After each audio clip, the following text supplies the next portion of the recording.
Welcome to U.S. Secret Agenda YouTube channel.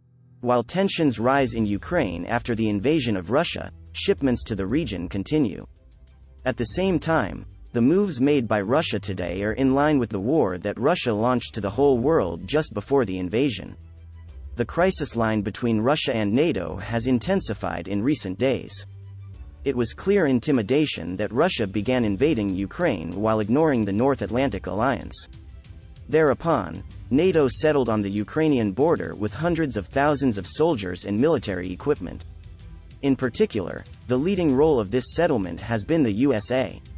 The USA, which sent thousands of its soldiers from Germany to Poland, placed its soldiers from many different parts of Europe on the border of Romania and Poland with Ukraine.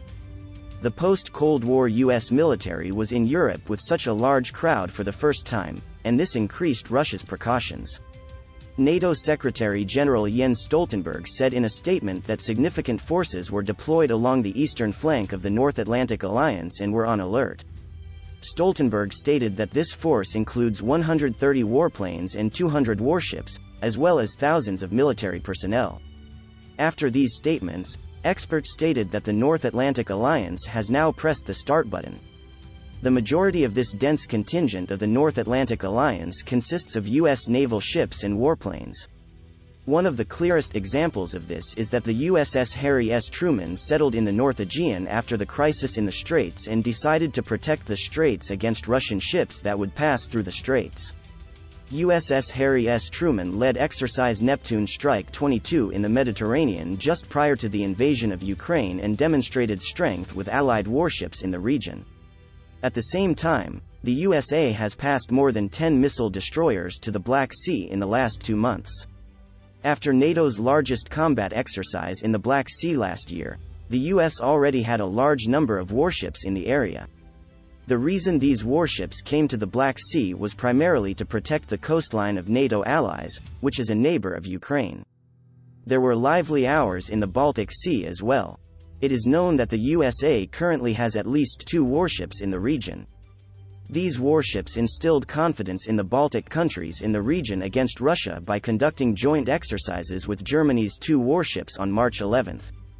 The US has many military bases in allied countries in the region.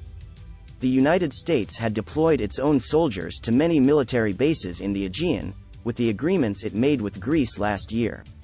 Incirlik base in Turkey, which is one of the most critical countries in the region, has been managed by U.S. soldiers for a very long time. Military bases in Poland and Romania near the border will be allocated to the United States in order to resist the U.S. military power against Russia. As a result of the latest developments, the USA continues to send new soldiers to the region. As Russia's invasion of Ukraine continues in its second week, it was announced that 500 more soldiers were sent to Europe to support NATO countries. The new deployment isn't in response to any changes on the ground. A senior defense official told reporters that part of the roughly 12,000 troops that have been put on heightened alert to deploy since early February. These enablers were already kind of queued up to go in, the official said. Again, it's fully supportive of our efforts to be able to defend NATO airspace if needed.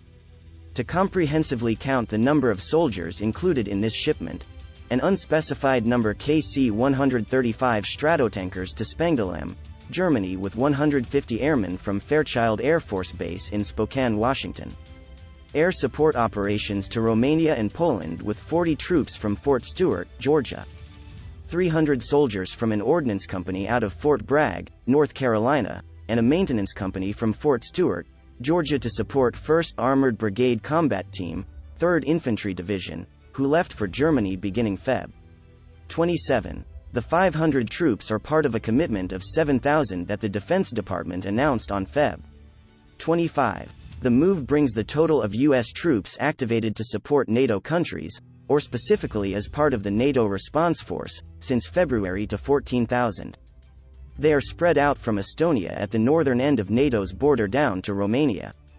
As of Monday, the official said, the Defense Department believes that nearly 100% of Russian 190,000 troops amassed along Ukraine's border earlier this year have moved into the country. At the same time, Russia's efforts to advance on and take major population centers continue to be slow. Despite fighting outside of cities, the official said, no major population centers are under Russian control and Ukrainian airspace continues to be in play. It appears as though the Russians are increasing their use of long-range fires to supplement, or to make up for, the lack of ground movements that they have had and the lack of air superiority that they don't enjoy, the official said.